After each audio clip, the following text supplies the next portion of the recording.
If you're one of those people who have that understated confidence where you don't need to shout your confidence, it just shines through, then perhaps this is a wine that you'll resonate with.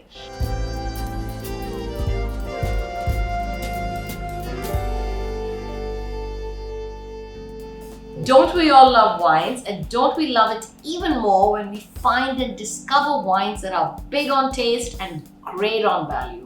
Today I'm here to tell you about one such wine that is absolutely gorgeous on taste and is absolutely full bang for your buck. If you ask any wine expert, where are some of the best value wines coming from? Chances are he will say Spain. Now, we're all familiar with some of the most popular and famous wine producing regions of Spain, particularly Rioja and Ribera del Duero. But the real value today is coming from other regions of Spain, and what I'm talking about and what's in focus for me today is this region called Jumilla, and that's where some of the greatest value reds of Spain are coming from. The wine that is in focus today is the El Goru by Bodegas Ego. And what's amazing about this winery is it's actually made by this team of people who run this boutique winery. They weren't somebody who came from a lot of background of wealth or legacy or heritage. It's a fairly new winery. They started off with just great passion for winemaking and obviously an extraordinary talent. So what I have today here with me is the El Goru from Bodegas Ego. This is a blend of Monastrell, Syrah, with a Petit Verdot. And we know of Syrah and we know of maybe Petit Verdot. Monastrell is known as Mourvedre in France, but it's not really a very popular variety. So actually the key and the star component in this wine is actually the wine itself in terms of how it tastes in the glass. So without further ado, let's quickly have a taste. This wine has a lovely dark ruby color and it's really quite attractive to look at.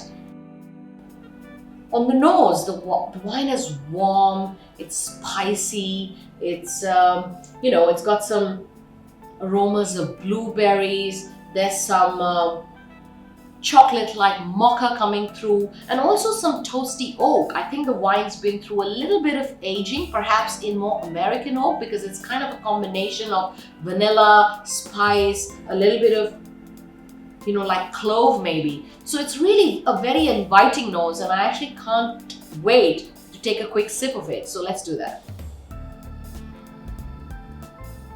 Lovely. On the palate, the wine is broad, it's warm, it's fleshy, it's mouth-filling. It's got these lovely flavors of plums, blackberries, and it's really smooth, it's round, it's extremely easy drinking, but it's very generous on the palate.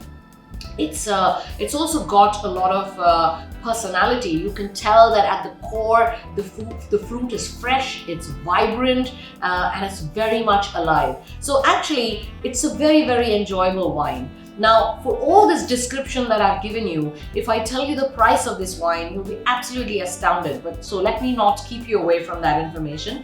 This wine is priced at 2,450. So guys, it's just around 2,500 rupees, which to me is exceptional value. You see, when I'm looking to host large parties at home where I'm trying to have a lot of guests over and I want to serve good wines, there's always pressure on me to serve good wines. But if there's a lot of people, I obviously don't want to be spending unlimited amount of money pouring wines. So this is the kind of wine that I would definitely be going for in terms of pouring when I was hosting more than 40 people on a single day. Of course, more and more of those parties will be rare now. We'll be looking at cozier parties, sitting with fewer friends, closer friends, but even so, this wine is equally enjoyable for a lovely, nice, intimate evening where you're sitting with a close group of friends and just wanting to enjoy something that is pure deliciousness. And I think it's perfect for serving at, with a variety of foods. I would have this with absolutely any kind of foods, ranging from the very casual pizzas, pastas, and any kinds of finger foods and appetizers, to more robust, hearty dishes, whether they are, stews or they are smoked foods or even some Chinese sort of dishes with oriental spices. It would be kind of perfect with both kind of the both end of the spectrum as far as food flavors are concerned, because it's quite a hearty wine, so it has that compatibility with a wide variety of cuisines. In terms of personality, I think this is a kind of wine which is, it's robust, it's rich, but at the same time, it doesn't shout for attention. It's not something that kind of screams to be popular. It is something that waits to be discovered and then speaks its language with great assertiveness. So it's that kind of a wine for me, where it's got that understated confidence about it. So if you're one of those people who have that understated confidence where you don't need to shout your confidence, it just shines through, then perhaps this is a wine that you'll resonate with. So I hope you will not waste the opportunity to try this really delicious and really enjoyable wine for your next intimate do at home, and raise a glass in my name. Cheers to that.